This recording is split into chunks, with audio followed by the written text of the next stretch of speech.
boxing cek. Aku kan bakul. Enggak masalah, enggak apa-apa. Yang penting rekening di bank. Wah, banyak. Aku tiap tambah tanggapan pasti uang saya titipkan di bank. BRI ada, BNI ada, mulai simpedes.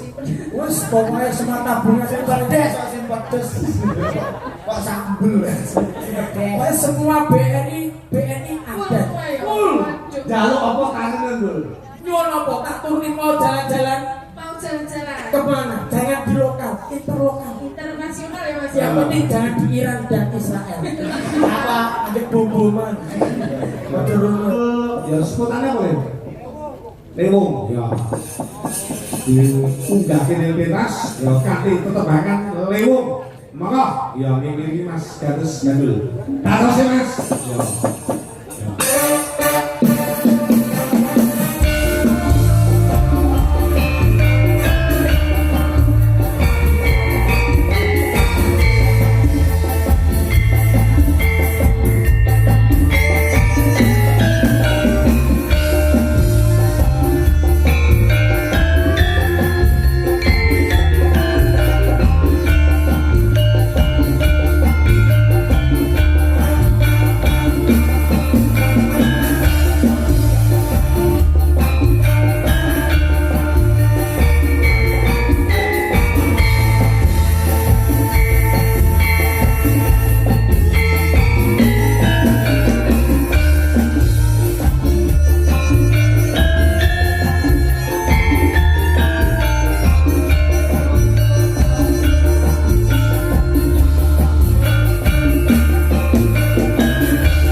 Wah, hebat banget wong dari kene iki.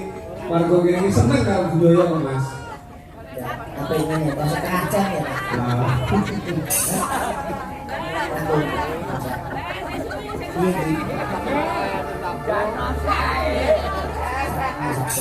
Satu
hebat banget ditimbali Bapak Parmin. matur sembah nuwun Pak Parmin kalian Ibu Suminah. Sumringah.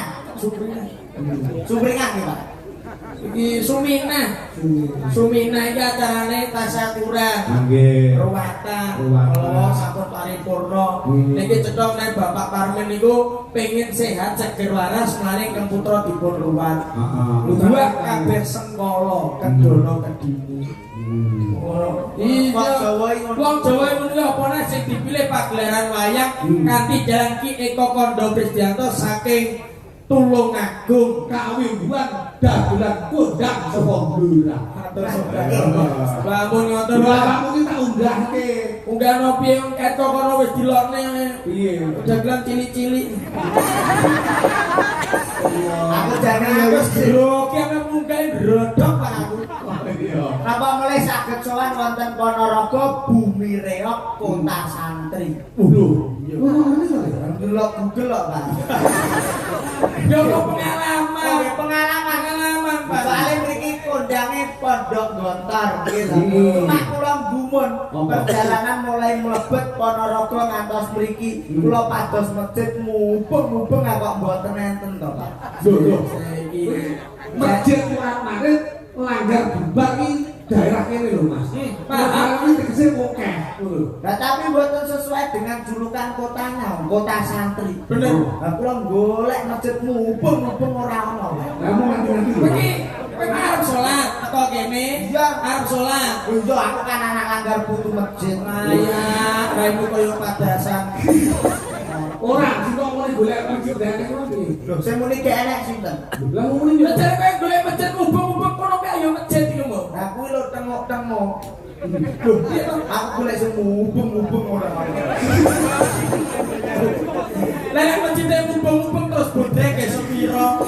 Ngawur wis sampeyan iki wis mubeng-mubeng ora enak. Mboten entene sing tengok-tengok. Iya, Aku yo gumun nek sekep mencit tok madu ngetan kabeh.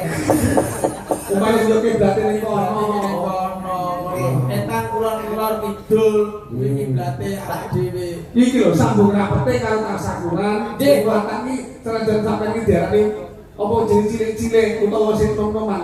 Gunakanlah kedewasaan dalam hal berbicara. Matur sembah nuwun. Nome umur ora ndadekke pengaruh kita mengenyang marang kadewasaan yang pikir. Saestu mantange Bulimbo panika kula saestu matur sembah nuwun salam hormat kula kagem sedaya warga masyarakat ingkang wonten laladan Nongkodono. Nongkodono Kauman nggih Ponorogo matur sembah nuwun. Assalamualaikum warahmatullahi wabarakatuh. Waalaikumsalam. Ono santri iki salam diutamakan. Oh iya salam. Sing ape unggah aku tata krama nek niate salam rono ngadepe yo dipasne rono. Iya ya. Rada maju sithik. Perkara iki disyuting di live streaming ae ngono to. Iya to. Puluhe gede ya, puluhe. Nek perkara salam iki piantun mriki wis ngerti wong aku 3 tahun nek pondok Gontor lho Mas. Lho.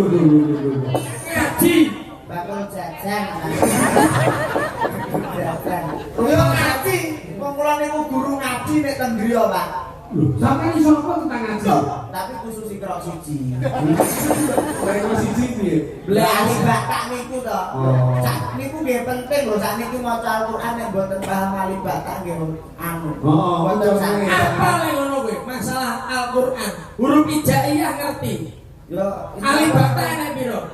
29 Akeh men to. 29 Lah ngono kok jare ketor pondok ayat teko itu siji ora pamur detail. jare Pak Yai ku 29 wis Huruf hijaiyah apal. 29 wis termasuk dalam session. Kan ngomong ngobrol kecot. Huruf hijaiyah apa? Apa? Ali bata enek piro? 29 Akeh men.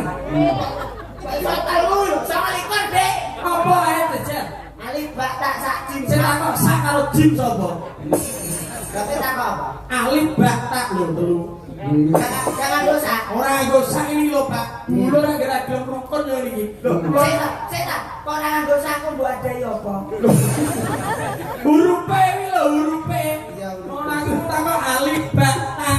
Ngono lho. Seto, lek gandul api sampeyan gandul to. Dek kok kandul. Irung cangkem sesuai. Lek awakmu aja miring ya. Kok bangun cangkemmu dibanding wong liya. Kula jane mancung, Pak. Nek lambene kedawan. Tapi njonjol mboten sombong. Kula riyen umpama gelem no dadi mantune Bupati Blora. Lho. Tapi kula tolak. Mboten sombong. Lah piye anake lanang? Iki barep kopi yo dulurku lanang. Iya. Ini kan dulur to Pak. Ini tunggal bapak dhewe ibu. Ini dulur asu. Apa kuwi? Dulur asu.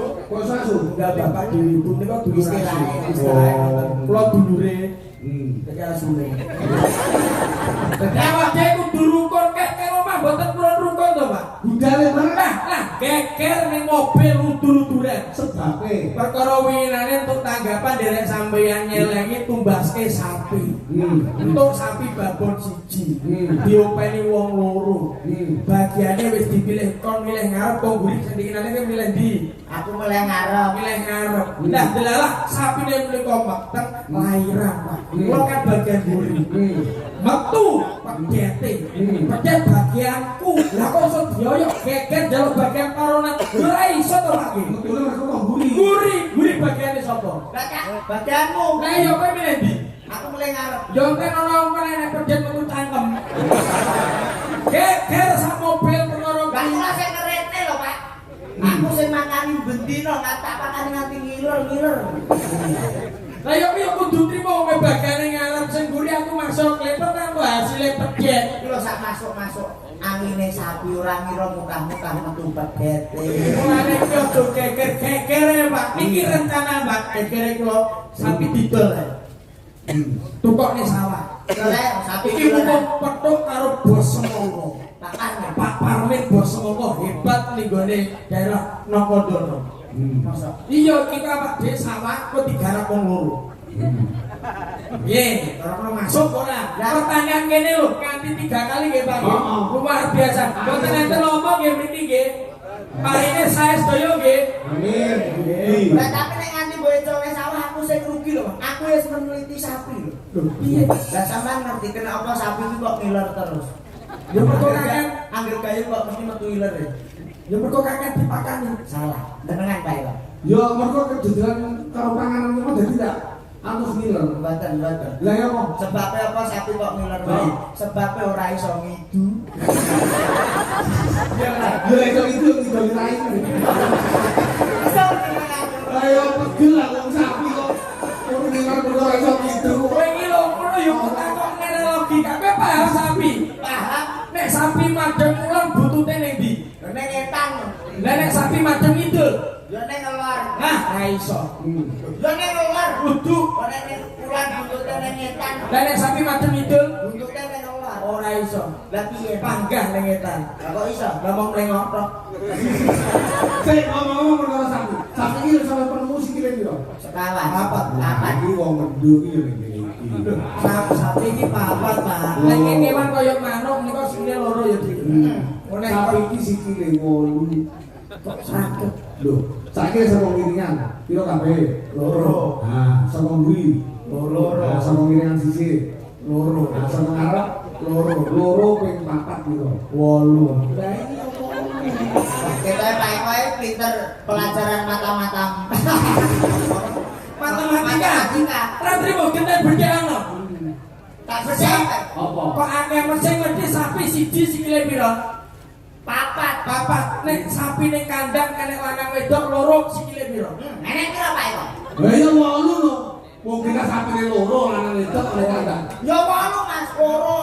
Nah, wedok. Waduh kocloke. Lho, Wong ning kandang lanang wedok. lah ya 8. Walu 6, Pak. Lah kok iso enem? Sikile kawin. Loro numpak. Iya. Wong iki. Ya loro numpak. Kowe apa tanggapan suwe kok ngobrol mendelok sapi kali.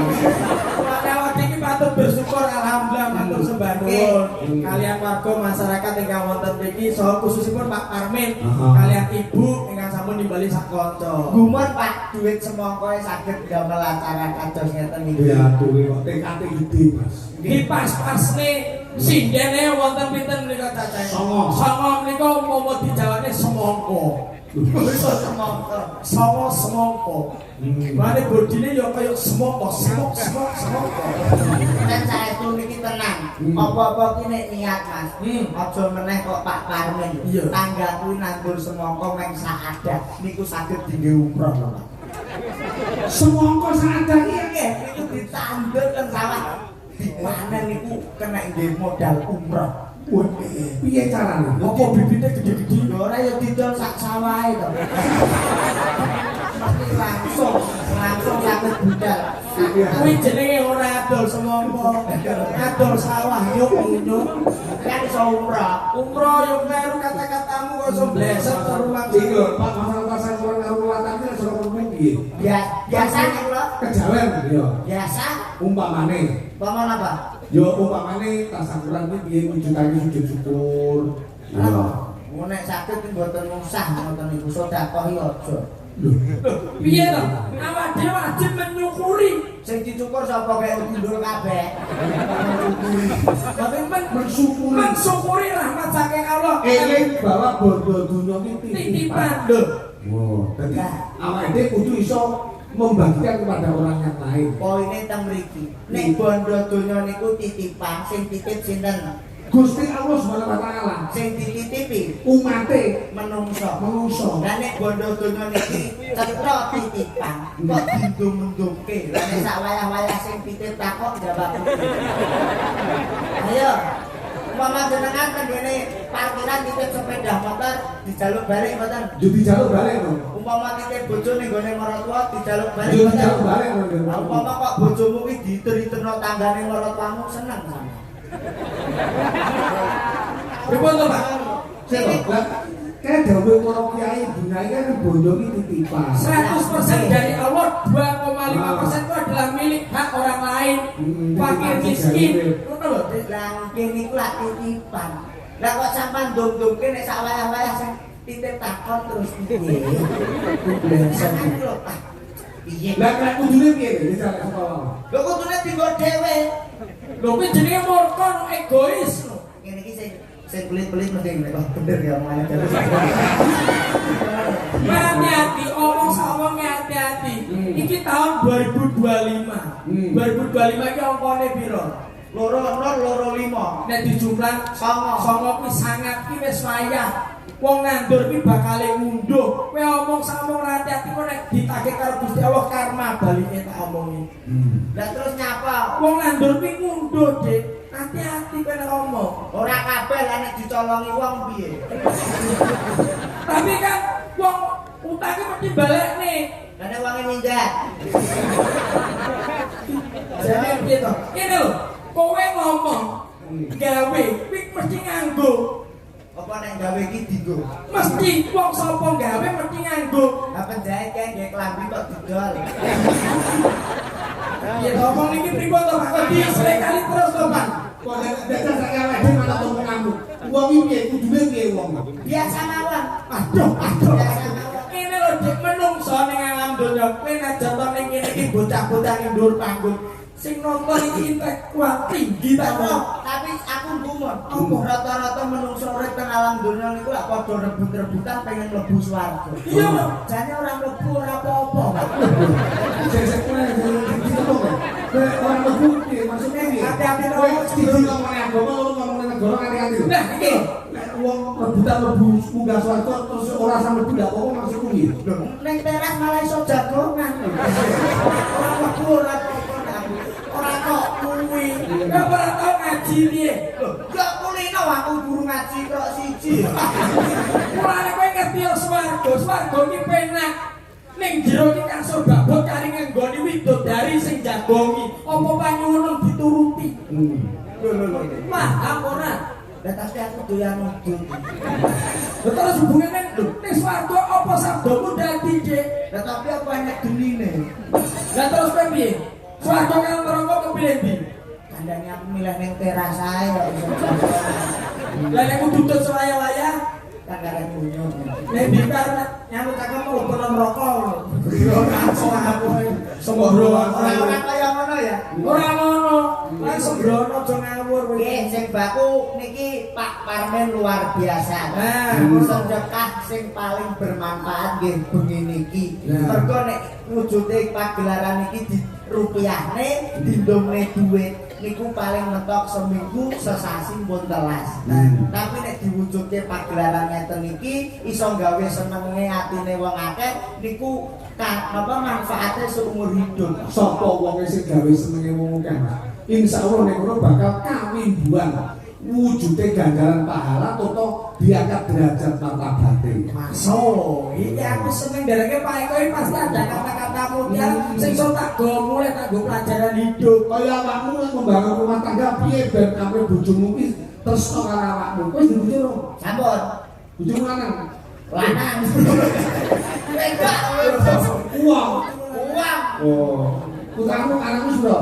Kalih Pak. Umpamane bojoku bojo sing sip. Ngerti tugasé wong wedok 3M. Oh, kudu. Siji, Masak, loro, mana, telu, mana. Loh. 3M iki gak ngono. Tapi Masak, masak, mana? alah kalau bojoku jarang masak yo monak mana. Sing penting mana Ya sing ngaru kowe kudune bojo iki dilono program pemerintah sing jenenge KB. wis, Keluarga berencana. wis Mas. Lah kok iso meteng neh? Anane metene yo mergo kabeh kuwi Anu KB apa? pil. Pela yo anggere diombe pas sing putih kae yo ora meteng lho, Dik. Lho nyatane meteng. Kok iso lho? Lah piye pile lagi tok bulu, katok wis tok dengkul. Jadi dia lagi dulu wis kuat ya. Nggih. Tapi nek karo bojoku terus tak teliti mergo sering meteng kuwi. Lho piye? Sampeyan lho wong meteng iki sing gedhe apane? Ayo matane no. Kuno. Loh. Wong mesti sing gede kan matane no. Iku wae kuno. Oh. Anu, aku melok jawab. Ayo nek kowe lo Nek wetenge kleru. Oh. Berarti bokonge. yo ora. Ora tak sowe kok. Salah. Salah. Lah nek wong metu segede apa? Kan oke. Sok aku. Kan aku makan iki ngene kathok lagi nggak kaya permen sundo. Terlalu jero muni gede. Oke, berkebublu. Jadi omongan orang yang gampang-gampang jelas. Menungso urip iki disawati saka awake, anjine awak iki saka tumindak. Anjine raga iki saka busana, anjine diri iki saka lati. Ngomong sak omong iki hati-hati kok agar bleneh iki. Wedhus ora klamben yo payu. Jadi sering kali iki kata-kata falsafah Jawa lho aja ngawur para leluhur sing nyipta. Iya. Anjine diri kok nanti anjine awak kok tumindak, anjine raga busana iki wis pasti. Ya wedhus kaya ora klamben kok malah regane larang. Nek kowe klamben dadi dagelan kok tingang. Ya karena manajemenmu kok itu. Kene lho, tak luruskan nyuwun sewu. Aja padakno ya, Dik. Gusti Allah nyiptakno ning gone alam donya iki ana manungsa, ana kewan, ya enek tumbuh-tumbuhan. Enek negatif, positif dan juga progresif itu beda-beda. Ngono lho, manungsa karo kewan ki aja padakno. Karena yo padha ciptane Gusti Allah. Beda. Bedane manggon ngendi? Nyuwun sewu niki, kaya modele nyere kali. Tak kei fakta ya, kowe ngerti iwak. Terus Iwak kan ning jero banyu sedina sungi meh sak uripe. Ora tau enek jenenge iwak terus kerokan masuk angin. Tapi nek wong jajal pungkum suwengi ae pasti ngeroki. Beda ora? lah kowe ndelok engko iwak. Iki kok sahabatan iki. Kowe ero kelinci. Kelinci kae mangane apa? Wortel. Oh, nyatane kelinci mangan wortel ya ora tau lara mata. Kowe tumon kelinci tuku kacamata. Terus apa kok sama padakno karo wong? Lah nyatane kowe marang ning gone Pak Dokter nek penglihatanmu pengen tetep sehat, kowe kongkon mangan apa? Wortel. Mergo mengandung vitamin A. Ya ora kaya padha karo kelinci. Padha. Tapi ya perlu mulai Mas. Beda ya Dek kewan karo menungso iki. Padha. Iki tak dikono pol-polan ya ben ora mau bantah nek. Kowe ngerti kewan sing paling raja utak iki jenenge apa? Tarsan. Kewan. Itu tarsan. Harimau itu hewan pemakan apa? Daging. Kuwi mangan daging tak kira-kira ora piye-piye. Ora Tapi nek kolesterol. wong mau pangani daging nek wis umure kliwat 40 iso asam urat, kolesterol, stroke iso malah. Bedane ning guru mulane mangan sama hati-hati. Jadi harimau ki mangan daging Enggak tahu kan asam urat. Ora enak, melayu Asam urat enggak enak. piye to Pak? Justru niku kolesterol tinggi, asam urat tinggi. Makan nih. Lah nyatane nek mlaku nganti brangkangan lho, Pak. Jadi kok nek asam uratnya normal, mlaku ya ngono kowe. Oh, ini terus macam raimu. Ayo terus ya Mas. Gue kalau lembang-lembang. Siap. Dalam dalam menikah tasakuran diizinkan ditandai dibilang ada di Maranggono. Nah, kalau konten malah ora dibatai Pak pegel aku. Soale iki sakniki kata prinsip iki angel lho, Pak. Iya to. Dari wong tua akeh duit tidak menjamin tentreme ati. Itu betul logika itu. Terus aku yo mikir to, Pak. Apa? Wong sing duwe akeh ora tentrem dahno sing ra duwe duit blas. Jojo paten lho. Menung sore dibantu karo pemerintah. Udah ada yang namanya rekening KPH. Bank Merah Putih, ya wis diciptakno gedung-gedung gede iki dikon utang ora apa-apa sing penting nyaur. Tanggung jawab. Nek ra duwe, Randu yo semoyo. nek kita akeh terus. Yo banget sing dadi bange. Gak kok ngono. Lha wis nang duwe kono sing diakeh kok cek nakeh ra isin. Anane mek utang mergo butuh duit. Lah male kuwi ayo Ayo, ada dirang, coba. Hilang no. Kirim.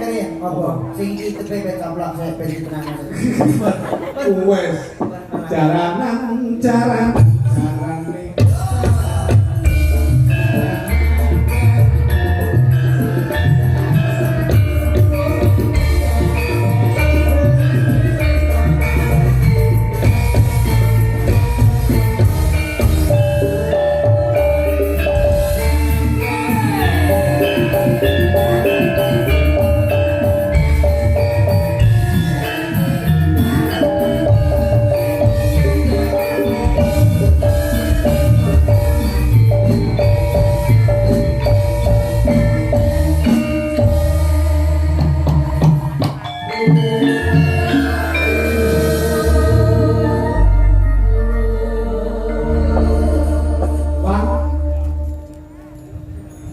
Nggih.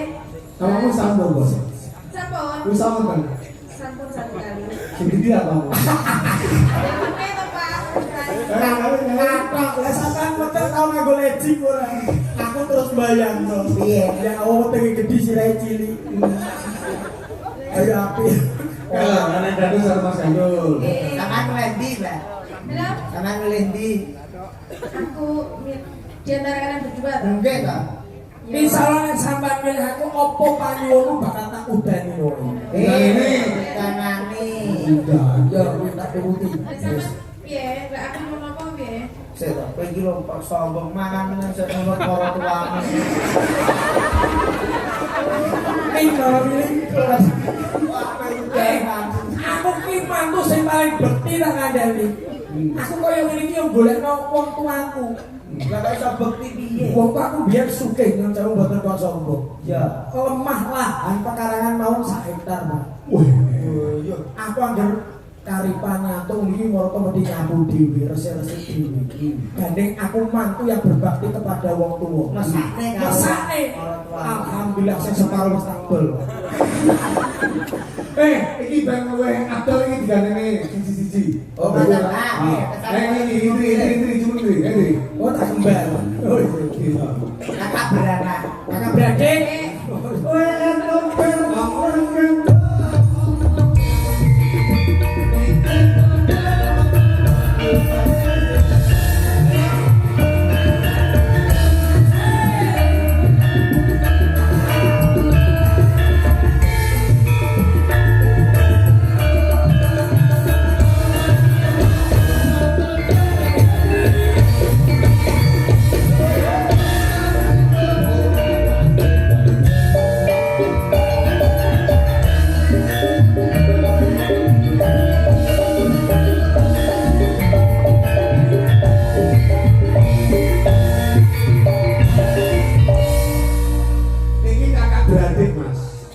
Ardia Juan karo Indi. Lah kok jenenge beda?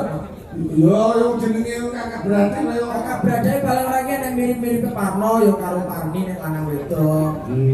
Oh, Parno yo karo Sarmo kan padha. Mosok Iwan karo Indri jauh. padha karo ini yo. I karo Iwan Indri. Oh, ini. Oh. Lah tanggamu kan sapa kan? Di Sing dulur kembar kae Nini karo Lulu kae piye? kowe kok iso eleng ya kamu. Ayo saiki gandeng kamu karo Iwan. Kula tak milih sing iki mawon, Pak. Yo ben pilihane kok kae. Aku seneng sing guyang-guyu iki lho, Mas. Kenapa sebabnya kok guyu-guyune ketok manis? Sebabnya cantik. Ah, gak iso. Lah sebabnya Pergo dekik pipine. Lho, sapa wong wedok sing dekik pipine senyum sithik lho wis istimewa. Kaya bojomu kan iso dikek sak manis-manise ki angel. Hanya ampun. Wong dekike rata. Apa kayak tiba kantong cor-coran. Wah, ya ora dekik to. Wow, nah. Ayo Indri, aku gak ngerti. Iya lho, kita sehat sing iki, Mas. Nek karo bayi kan. Sampai dinyek bayi kan, mosok sampean dino gak sehat. Wong aku yo sehat lho. Jadi aneh guyang-guyu, Mbak. Soalnya dawuh Pak Dokter, iki nek wong ki seneng guyu, iku paru-parune marakne sehat. Lah iki malah kentir lho malah. Aku dhewe masih Cemburu. Jangan khawatir, nggak apa-apa kamu ditukarkan dengan saya nggak masalah. Istimewa. Wes rapopo insya Allah aku lamban dari Pak Kau tumpakane kula saiki wis mobil. Sama numpak mobil saiki ya Mas. Mobil tak parkir ning lapangan kang rene tulisane ora nyono. Mobil gandul. Ora sak kuwatir di kowe aku nek ning ratangga aku di mobil akhirnya tulisane dijual. Tinggal berarti dijual. Kok sombong sithik? Aku kan bakul. Enggak masalah, enggak apa-apa. Yang penting rekening di bank. Wah, banyak. Banyak ya. Aku tiap tambah tanggapan pasti uang saya titipkan di bank. BRI ada, BNI ada, mulai si pedes. Wes pokoknya semua tabungan saya pedes, si pedes. Kok sambel. Pokoknya semua BNI ada. Full. Jaluk apa kangen Dul? Nyuwun apa tak turunin mau jalan-jalan Mau jalan-jalan. kemana? Jangan di lokal, interlokal. Internasional ya Mas. Yang penting jangan di Iran dan Israel. Apa? Ada bom-boman. Kowe nang omah ya deh apa kulit memabuk kendaraan. Salah duit kurang dapat. Kalau sampai Sampai sampean. makasih wis rasa dulu. Gak apa-apa. Duit ku nek omah telung sak kula berarti. Wis duit kok ora telung sak iki. Bisa wujud pari ya. Wah ayu. Luar biasa cantik, luar biasa perawatan. Nanti saya belikan skincare ya sih ya. Bujumar mau bukan nopo. Fresh care. Oke kulino mabulan. Siki roto. Aja nes-nes toh su. Loh. Diantaranya Mas, pundi tangan tuang rumah ini mau ngidam sari. Piye to? Aja nes-nes toh su. Aja nesu toh su. Loh. Sune siji aja nesu to. Aja nesu toh. Ini tuh masuk. Kalau out itu keluar. Oh iya. Kalau outball, Outban. outball ya Outbal iki bal metu. Oh, nek jenis handball, Kuwi bal kena tangan. dan nek bal mlebu gawang, Gol. tak bobol.